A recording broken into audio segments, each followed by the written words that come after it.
മക്കളാകുന്ന നമ്മൾ ജഡരക്തങ്ങളോട് കൂടിയവരാകൊണ്ട് അവനും നമ്മെപ്പോലെ ജഡരക്തങ്ങളോട് കൂടിയവനായി നമ്മോടൊപ്പം നടന്നു, നമ്മോടൊപ്പം ഭക്ഷിച്ചു, നമ്മയെല്ലാം മനസ്സിലാക്കി. യേശുവിൻ്റെ ഏറ്റവും വലിയ പ്രത്യേകത ഇതാണ്. പാപം ഒഴികെ അവൻ സകലത്തിലും നമുക്ക് തുല്യനായി. അതിൻ്റെ ഗുണം എന്നാന്ന് പറയാം.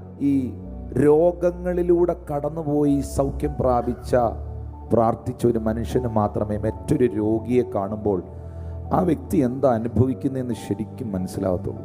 നിന്ദയും അപമാനവും ഏറ്റവന് മാത്രമേ നിന്ദയിലൂടെ ഒരാൾ കടന്നു പോകുമ്പോൾ അവൻ്റെ വേദന എന്താണ്, അവൻ്റെ പ്രയാസം എന്തായിരിക്കും എന്ന് മനസ്സിലാക്കാൻ പറ്റുള്ളൂ.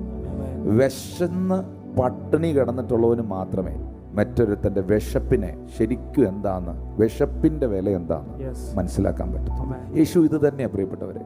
പാപമൊഴികെ അവൻ സകലത്തിലും നമുക്ക് തുല്യനായി ഈ ഭൂമിയിൽ കടന്നു പോയിട്ടുണ്ട്. നിന്ന എന്താണ്, പ്രശ്നം എന്താണ്, പ്രയാസം എന്താണ്, കഷ്ടത എന്താണ്, പട്ടിണി എന്താണ്, പരിഹാസം എന്താണ്, ഇതെല്ലാം യേശുവിനെ അറിയാം. യേശുവിനെ നിങ്ങളെ നന്നായി അറിയാം.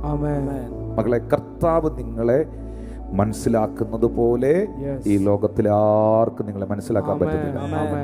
നിങ്ങൾ പറയുന്നു, ഞാൻ എൻ്റെ കുടുംബത്തിൽ റിജക്റ്റഡ് ആണ്, ഞാൻ ഒത്തിരി തിരസ്കരിക്കപ്പെട്ട വ്യക്തിയാണ്, ആരും എന്നെ മനസ്സിലാക്കുന്നില്ല, എല്ലാവരും എന്നെ തെറ്റിദ്ധരിക്കുകയാണ്. ഞാൻ ചോദിക്കട്ടെ, അന്നത്തെ കാലത്ത് ഏറ്റവും കൂടുതൽ ആളുകൾ തെറ്റിദ്ധരിക്കപ്പെട്ട വ്യക്തി ആരാണ്?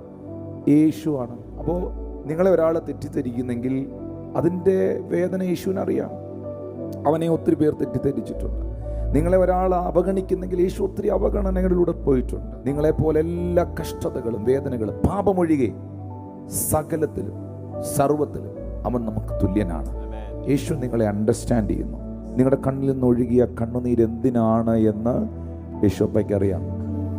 നിങ്ങളിപ്പോൾ കരയുന്ന എന്തിനാന്ന് യേശുവിനറിയാം. ഇത്ര നല്ല കർത്താവിനെ സേവിക്കാൻ ഭാഗ്യം ലഭിച്ചവരുന്ന കരങ്ങൾ ഉയർത്തി സ്തോത്രം ചെയ്യാവും.